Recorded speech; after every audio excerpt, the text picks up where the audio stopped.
Are you interested in achieving these goals, or are you committed? If you're interested, you'll do what's convenient. You'll come up with stories and excuses and reasons why you can't, and you'll use your education as an excuse, you'll use your stories as an excuse, you'll use the fact your father was a cab driver and was a gambler and never had any money. You'll use all of that as your reasons why you can't. But if you're committed, you will do whatever it takes. You'll let go of your stories, you'll let go of your excuses and become who you are destined to become. Just as a mentality, like you gotta live this, you gotta eat this, you got every single thing you do. It's a mentality. Okay, so what do I mean? Going to the next level is about the W, the O, the R, and the K, baby. It's about work. No, I'm not talking about location. I'm talking about giving 120%. When you go to work this week, I need you to do yourself a favor. I need you to put all your heart, all your mind, and all your soul into it. It is a decision. It's something that you have to decide. And whatever it is that you decide, you're going to end up seeing the evidence for that. So you have to be really careful whether you decide that life is difficult, it's this slew of things that's coming at you that's trying to break you and nothing ever good happens to you. Or if you choose to believe, no matter what happens to you, you can always choose your response. You can always choose to believe that it's happening for you and not to you. And in that perspective, and having that mindset, then you're going to begin to look for the solutions. You're going to look for the ways out. You're going to look for the lesson that you can learn in the hardship. That is mindset. It's a subset of beliefs about what you're capable of and what the world really is at its foundation, whether it's working for you or against you. So understand that these things are all a choice. That's right, attitude is everything. You know, I often tell students in school, it's not about your aptitude, it's about your attitude. That's right, it's not about your aptitude, it's about your attitude. I discovered a long time ago, it's exposure. Some of you are not where you want to be. You're not doing what you want to do because you've never been exposed to it before. And that's how my life changed when I started hanging around millionaires, when I started hanging around successful business owners, when I started hanging around success, it rubbed off on the kid. Are you hearing me? I took those principles and bam, took them to another level. Are you interested in achieving these goals, or are you committed? If you're interested, you'll do what's convenient. You'll come up with stories and excuses and reasons why you can't, and you'll use your education as an excuse, you'll use your stories as an excuse, you'll use the fact your father was a cab driver and was a gambler and never had any money. You'll use all of that as your reasons why you can't. But if you're committed, you will do whatever it takes. You'll let go of your stories, you'll let go of your excuses and become who you are destined to become. He had me write my vision for health, wealth, relationships, career, business, finances, charity, fun, experiences, everything, every area of my life. He had these documents. He said, I want you to read them every day. And you're going to do it while you come into the office so that I know that you've done them. And I want you to run your fingers across them as you're reading them.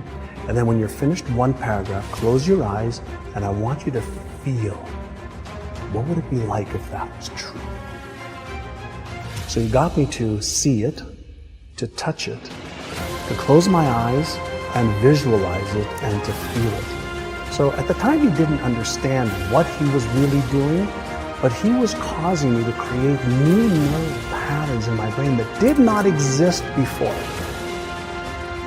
Because I got to get you to go from behavior to mentality, because I told you before, I've studied great people, millionaires and billionaires and people who succeed in what they do. And I realized that the difference is it's not a behavior. It's not something that they do. It's not something that they get to when they want to. It's not a feeling. Some of y'all, for real, you still on feelings. When you feel like doing it, you do it. When you don't feel like doing it, you don't. And so for you, it's a feeling, right? It's a feeling. For them, it's a mentality. It's a way of life. It's what they eat. It's what they sleep. It's what they drink. It's who they are. It possesses them. Let me promise you, if I can do it, you can do it. Too often people look at me as the after picture and they don't realize just how much I had to crawl through, including low self-esteem, massive insecurities, crippling anxiety. At one point, I couldn't even tell a story in front of 5 people in my own family because my voice was shaking. I was so freaked the fuck out. And right now I'm around 1, 2, 3, 4, 5, 6, 7. Looks like we have about 7 people in this room. I routinely speak in front of massive crowds. And all of that was a process. It is a process that is teachable. It is things that you can go through to completely and radically change your mindset. And in changing your mindset, you change the wiring of your brain. And that's what I want you guys to understand. You can change the physical structures and the functions of your mind. 120%. Give it all you got. Because often in life, you will never get to the next level. Listen to me, you will never get to the next level just off talent. A lot of it has to do with attitude. So I don't care if you don't like your boss. I don't care if you don't like the job. When you go to work this Monday, Tuesday, Wednesday, Thursday, Friday, give it 120%. The W, the O, the R, the K. I need you to upgrade your work. I'm talking about all your soul, all your heart, and all your might. When mentally you want it in your spirit, in your soul.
When you want it, it will happen.